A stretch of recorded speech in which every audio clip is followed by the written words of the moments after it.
And for anyone listening, welcome to Make It Happen.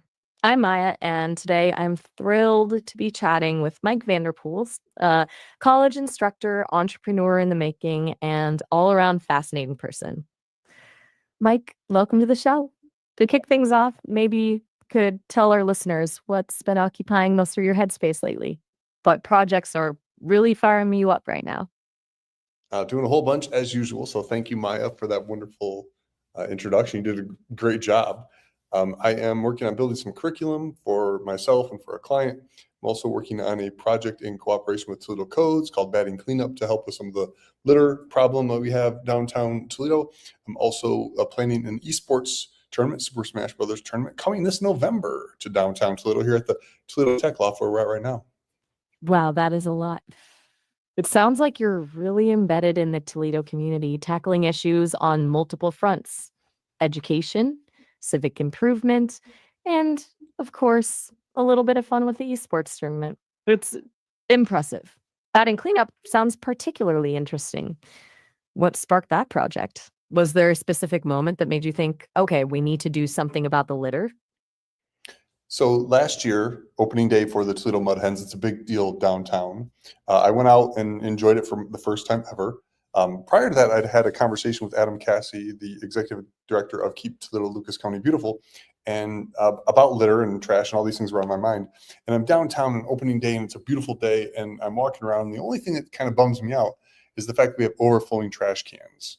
And I'm like, holy cow, this stuff that's overflowing onto the street, that's litter that's going to end up potentially in the Maumee River here. So I had an idea about a solution to something similar, repurposed it for this, and now we've got a whole bunch of folks in the community, organizations helping to make it happen. So look for that to be pretty visible here as we design and build it in public, and then have it ideally ready to launch next opening day, hence the name Batting Cleanup.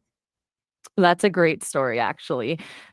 A seemingly small observation, the overflowing trash cans, blossoming into a concrete plan for improvement. And the name is perfect, tying it back to opening day. That kind of practical, localized problem solving feels really grounded. It's easy to get lost in abstract ideas, but you're tackling something tangible. Is that intentional, focusing on projects with visible impact? AV. Yes, one of the challenges we face here is we have a boat ton of talent in our community in the region of Northwest Ohio. Unfortunately, they don't foresee or perceive tech. Many people don't perceive tech and jobs in tech as viable for them. So, doing a project in these type of projects, which are design, tech, applied innovation all together, and doing it very publicly in a place, Mud Hens downtown, very visible. This is just a way for us to do something cool, tell the story of it, so that downtown Toledo, Northwest Ohio, becomes a place where people are using tech, using design skills to make cool things happen, empowering our young people to be technologists or use technology as part of the creative problem solving process. That makes total sense. It's about making tech accessible and visible, demystifying it, and showing people how it can be applied to real world problems they care about. So it's not just about cleaning up the streets, it's about inspiring a generation of local talent. That's a really powerful vision. And that connects to the esports tournament too, right? A different kind of tech skill, but still tapping into that creative problem solving mindset. There is a ton of talent in that esports space for sure, for sure. So how do we Absolutely. It's funny because it's very different skill set. So I've heard about the esports space, but I don't really have a grasp of what it takes to succeed. I've heard it's a lot about reflexes and teamwork. And obviously, that's a highly engaged community of fans. Is it a difficult space to break into? Well, the thing with esports that's most interesting is that it's not just one game, it's multiple games. So when we talk about esports, this specific tournament is going to be Super Smash Brothers Ultimate, which is a one-on-one or sometimes two-on-two fighting game. Think more like tennis. There's a whole bunch of other games like team games, Valorant, League of Legends. Those are typically your first-person shooter style games. There's also Rocket League, which is a three-on-three soccer with remote control cars. But so it's hard to make blanket statements about the games themselves. What's really cool though is as somebody who started esports out of one of the community college here in Northwest Ohio and has organized more than a few tournaments, I have seen young people really, really, really shine when it comes to creating streams, managing streams, event organization. So it's not just the playing of the games, which yes, you mentioned reflexes; those are super important. Communication as part of teamwork is super important, but it's the jobs and the opportunities around esports and how those skills transfer into other jobs that I think are really important for us to kind of focus on from the Okay. from that perspective. But the end of the perspective is like getting the business community to buy in and understand what's going on here and what the opportunity is with these folks who are involved in esports, because they are the future, and let's meet them where they are. That's a really smart angle, meeting people where they are. So it's about bridging that gap between the traditional business community and this emerging esports scene. It's about recognizing the value, the skills, and the potential within that community. That sounds like a really interesting challenge to be a translator between those worlds. Mm, I'm starting to get a clearer picture of your multifaceted approach to building up the Toledo community. Does this constant juggling act ever feel exhausting? Or do you thrive on the variety? I thrive on the variety, and I also nap pretty hard. Okay, good. Napping is an underrated superpower. So, a strategic deployment of naps combined with a high tolerance for juggling a lot of plates sounds like a winning combination. Now, going back to your curriculum development, you mentioned earlier using a custom Jet GPT, to speed things up. Could you tell us a little more about that? How are you integrating AI into the curriculum design process? So from the very beginning, been testing ChatGPT for curriculum development, especially around tech skills, because so much of the information around tech is pretty open source, right? There's documentation that exists. There's a plethora of information out there, and it's very not very nuanced, right? It's pretty clear. This does that. Um, so I built custom GPT to help with some of the organization of content and how it would be structured. Then also making sure, like throwing some instructional design documents and documentation into the GPT, like Merrill's first principles of instruction, some stuff on backward design, problem-based learning, so that foundationally all of the content has a similar approach and also then a similar structure. I've come up with some of my own methodologies or frameworks for, I guess, introducing new things in tech that I've also incorporated as well. So ChatGPT has allowed me to create consistent looking content quickly. So I can spend more time like on the review of the content than that actual generation. So it gets me to a really, really good final draft is what I've found with the type of content I'm generating. That's really fascinating. So it's not just about letting the AI write everything for you, but using it as a kind of a way to quickly build out a foundation, maintain consistency, and then focus your energy on the nuanced stuff, the review and refinement. Essentially, it's taking a lot of the tedious work off your plate so you can focus on the creative and critical thinking aspects. Seems like you're being very deliberate and thoughtful about how you're integrating AI into your workflow and not just blindly accepting whatever it spits out. Well, and it's a stepwise approach, right? So we'll come up with the course outline, and then that will be reviewed by myself and a subject matter expert. Once that is approved, then we use that to create the module outline that is reviewed and approved, the lesson outlines. Everything kind of has this stepwise approach where we're verifying, right? Human in the loop, as they say, with AI doing some of the heavy lifting when it comes to creation of content that frees up us as the professionals to be more on the critical thinking side of the equation. Human in the loop. I like that. It emphasizes the collaborative aspect rather than the replacement aspect. And that stepwise approach, building out from the outline, getting expert review at each stage, it makes a lot of sense. You're essentially leveraging AI's speed and efficiency while still maintaining quality control and ensuring accuracy. It sounds like a really smart way to work. What about potential pitfalls? Are there any challenges you've encountered using AI in curriculum development? So baby step back to the statement about efficiency. It is a very cost-effective way to get the work done. Uh, Right. So the efficiency aspect is a big benefit then. Going back to the potential pitfalls, you mentioned that efficiency. I'm wondering if AI ever leads you down rabbit holes or suggests approaches that are ultimately unhelpful. um, not with the way that I'm. So the one challenge is the way that I push back. Sometimes AI will lie. We know about that.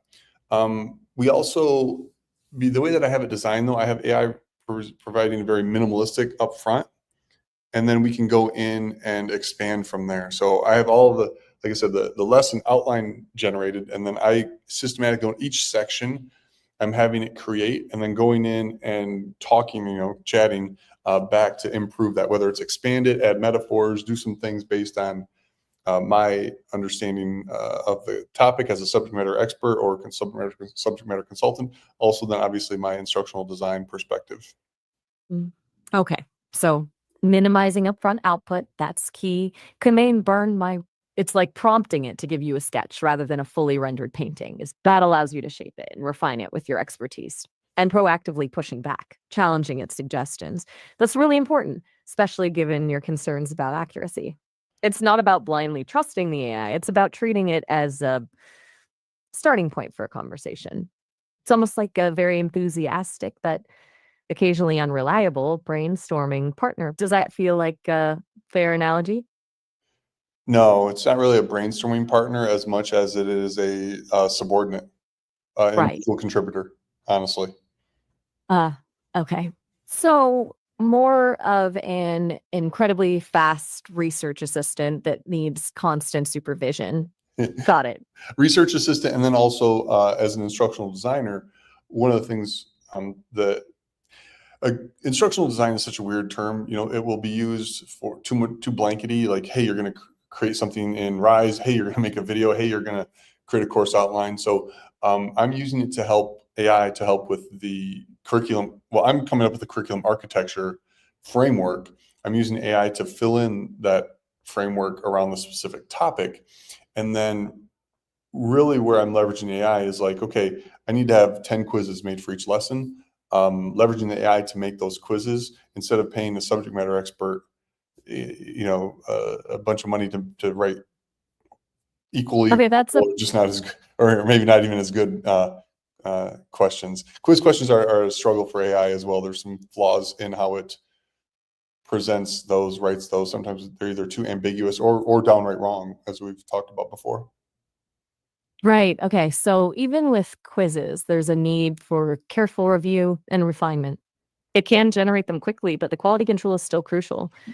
It's Yeah, interesting that you bring up ambiguity. That's something a human learner would likely flag immediately, but an AI might miss. It really underscores the importance of that human in the loop, even with seemingly straightforward tasks. So you're leveraging AI for the grunt work, freeing up your expert's time for the things that really require critical thinking and judgment, like ensuring the quizzes are actually assessing understanding and not just testing the AI's ability to generate questions. correct. Well, this has been fascinating, Mike. A really detailed look under the hood of how you're approaching curriculum development with AI.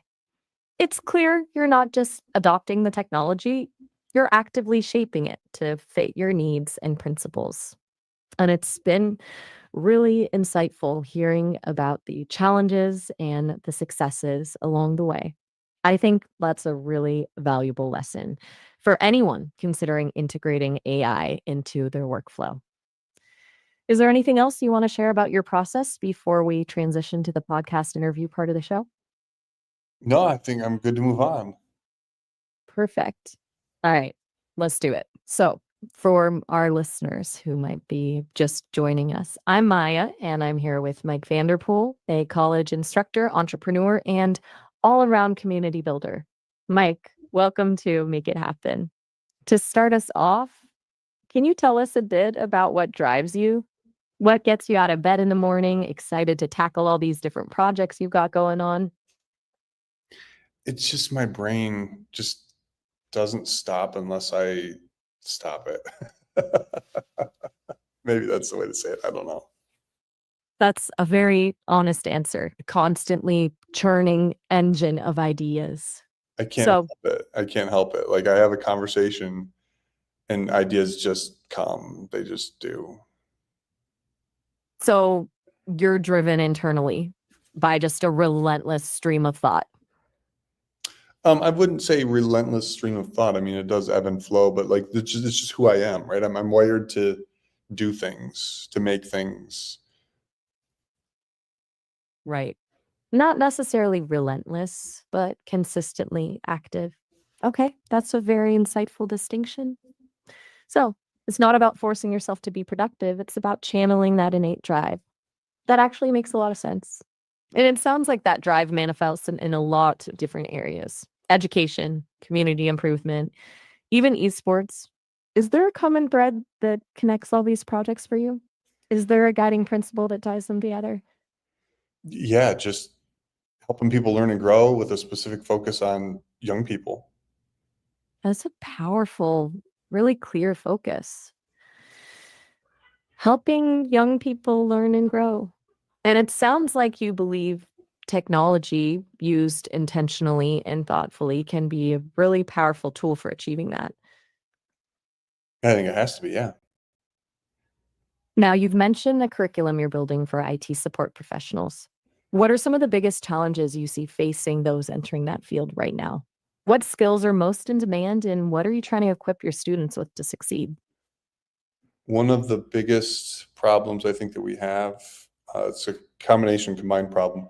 It's that abstraction, right? So many things now are being removed from view that we don't even know, students don't even know necessarily where files are stored on their computer or how a file folder structure works. These applications they open just have the thing ready for them right then and there, which is fine until you run into some type of problem. Um, we also have this issue of we make this false assumption that because people are good users of technology, that they're good builders with technology. And I think there's this false thing that goes back to when my grandmother and my aunt asked me to program their VCR, right? That I could do anything with tech. And that was not necessarily true back in the day. Right, that's a great example. The assumption that fluency in using technology equates to understanding how it actually works. It's like assuming someone who can drive a car knows how to build an engine.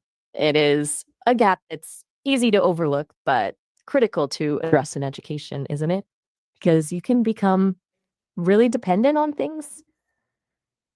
Especially when parents don't necessarily understand tech, maybe good users of tech, but don't understand tech.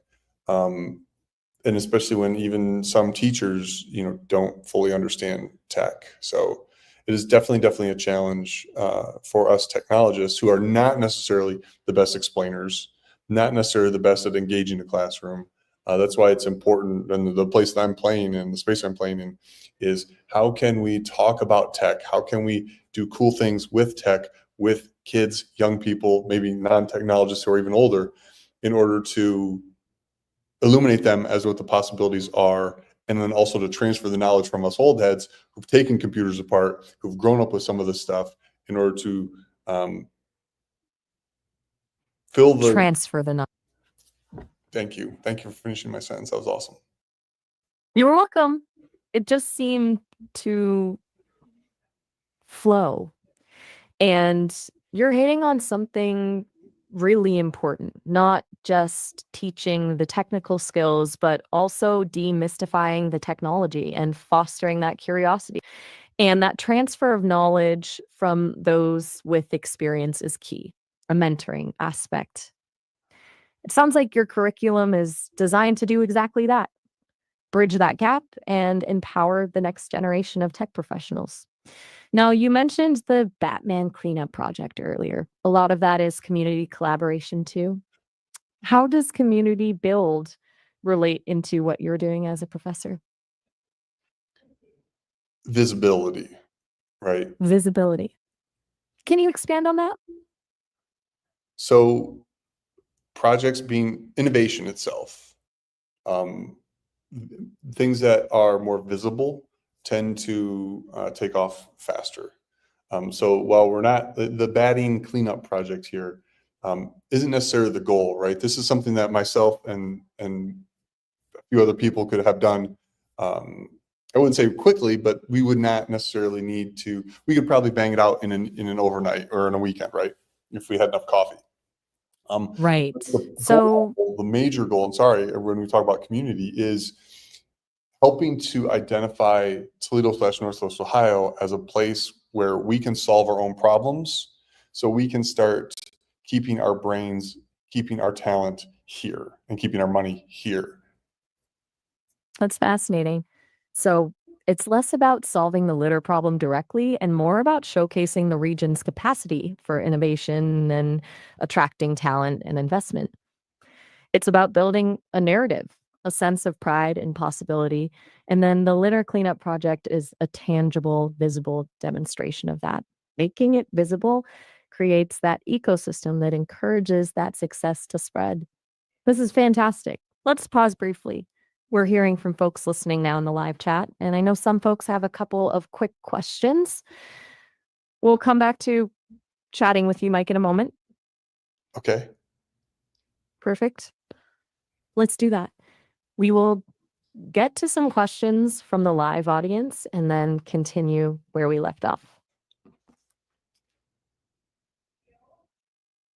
We have, All right, back. So we had a question come in from the audience, and it's a good one. Someone's asking, you've mentioned the challenges of abstraction in tech.